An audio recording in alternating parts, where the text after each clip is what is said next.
Bonsoir Julien. Bonsoir David. Ce soir avec vous, on recycle joyeusement. Exactement, avec David, les Joyeux Recycleurs. C'est une entreprise qui propose un service de recyclage dans les entreprises.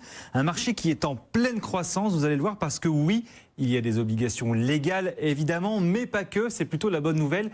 Il y a une vraie prise de conscience sur ce sujet de la part des chefs d'entreprise. Bonsoir Gilles Rouvéran. Bonsoir. Merci d'être avec nous, vous êtes le fondateur des Joyeux Recycleurs. Racontez-nous votre métier, qu'est-ce que vous faites? C'est quoi vos activités?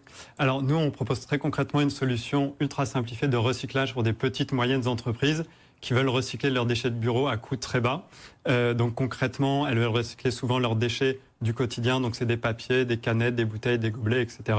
On installe des conteneurs de recyclage dans ces entreprises et on leur propose un service tout compris où on passe collecter ces conteneurs et on les aide à communiquer, à bien lancer cette démarche en interne. Et donc c'est des conteneurs là qu'on voit un petit peu à l'image. Oui, tout à fait. C'est quoi un peu les grandes catégories là qu'on comprenne un petit peu plus? Alors la majorité des déchets recyclés en entreprise, souvent c'est le papier, c'est ce que vous avez dans les mains qu'on consomme au quotidien. Forcément. Après, quand vous allez à la cafétéria, vous avez peut-être un gobelet, une canette, une bouteille ou voire une bouteille de bière quand vous fêtez la Coupe du Monde, qui peut être recyclable. Et après, il y a des plus petits déchets comme du marc de café, des capsules de café ou des mégots. Donc nous, l'idée, c'est vraiment de proposer une solution globale où l'entreprise peut recycler tout ce qu'elle veut, un déchet ou plusieurs déchets.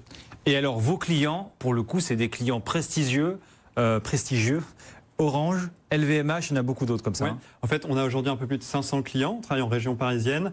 C'est des grands groupes, comme vous indiquez, comme des LVMH, Orange, BNP. Donc beaucoup de groupes du CAC 40, des sociétés comme des startups, des Blablacar, Airbnb, Pinterest, jusqu'à des structures d'une dizaine de personnes. Donc c'est très varié, ça peut être 10 personnes, 500 personnes, un déchet, plusieurs déchets. Alors dans le détail, pour bien comprendre le process un petit peu green qu'il y a autour de ça, vous arrivez clé en main, vous posez les containers, vous faites de la communication, ça fait partie de la prestation ça? Exactement, il y a les deux parties, il y a vraiment le flux logistique, on installe des conteneurs, on passe les collecter toutes les 2 semaines. On les emmène dans notre entrepôt et dans les usines de recyclage par type de déchets. Donc, on garantit à 100% le recyclage des déchets qu'on collecte.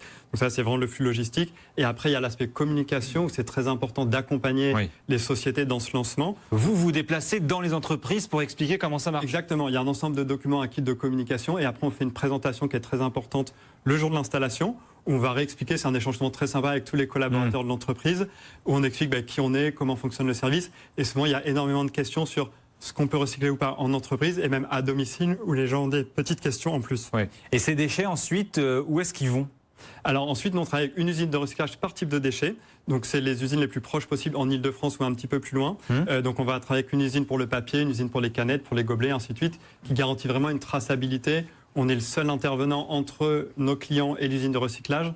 Donc ça permet une chaîne de confiance et de transparence. Dernier point très intéressant autour de ça, c'est que vous faites du reporting. Vous venez pas simplement prendre les sacs poubelles et vous partez. Vous allez aussi dire aux entreprises, finalement, la plus-value environnementale qu'il y a eu à faire ce tri-là. Exactement. À chaque passage, en fait, on fait un contrôle qualité dans notre camion. Donc, on vérifie que les déchets sont bien triés.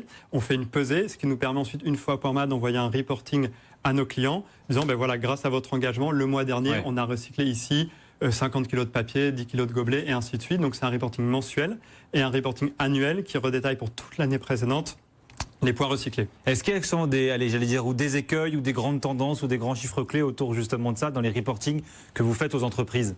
Alors nous, ce qu'on sait, c'est qu'en moyenne par an, un salarié jette en moyenne 120 kg de déchets et il y a 80 kg de papier jeté par salarié par an. Donc c'est quand même des chiffres qui font... Les 3/4 des déchets qui sont jetés par un salarié, c'est que du papier. En termes de poids, exactement.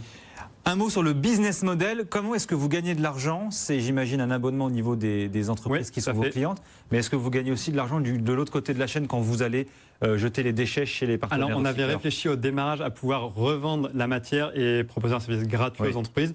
Malheureusement, on est à coût neutre pour la partie recyclage, c'est-à-dire qu'on ne gagne pas, on ne perd pas d'argent. Donc, on est obligé de facturer un service à nos clients, qui est 20 € par mois par box de recyclage installé.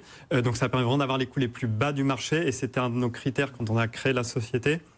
C'était vraiment un des prérequis pour nos entreprises clientes, c'était que ça coûte le minimum possible, sinon l'entreprise n'a pas envie de recycler. Alors votre entreprise, elle se développe évidemment parce qu'il y a une tendance légale de fond. Les entreprises, elles sont obligées aujourd'hui de mettre des moyens sur le recyclage, sur la transition énergétique. Mais est-ce qu'au-delà de ça, votre marché, votre business, il se développe aussi parce qu'il y a une prise de conscience des chefs d'entreprise. En fait, il y a une chose, c'est la loi sur la transition énergétique qui oblige les entreprises de plus de 20 salariés à recycler aujourd'hui.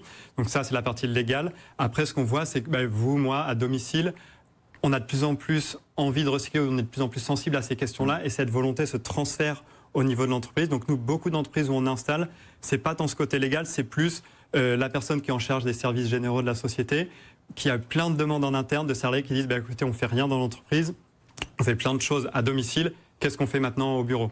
En un mot rapidement, vos perspectives de développement, votre marché, vous le voyez comment ? Là, il y a de très bonnes perspectives justement avec cet aspect légal et justement la conscience environnementale qui maintenant est vraiment ancrée dans nos sociétés. Donc il y a de très bonnes perspectives à Paris et puis dans toute la France. Et ça s'appelle donc les Joyeux Recycleurs. Merci beaucoup. Merci. Gilles Rouvéran, donc son fondateur qui était avec nous dans Green Reflex tous les soirs sur BFM Business.